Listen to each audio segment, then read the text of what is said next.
Почитувани, лагите на градоначалникот Борче Георгиевски, како одминува времето, излегуваат на виделина.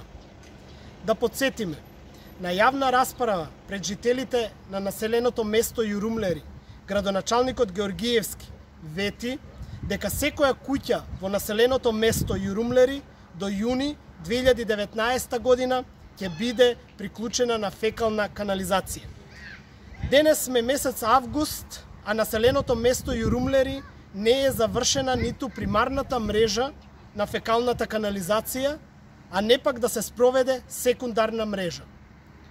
Со ова, Борче Георгиевски повторно на дело докажа дека ги манипулира граѓаните на населеното место Јурумлери.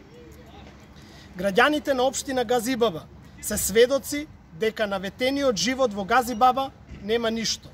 Општина Газибаба стана општина пример на незаконски действувања, дивоградби и непотизам. Општина Газибаба под раководство на Борче Георгиевски нема иднина. Советничката група на ВМРО ДПМН и Коалицијата за подобра Македонија и во наредниот период ќе продолжи да се бори за интересот и потребите на граѓаните на општина Газибаба. Благодариме.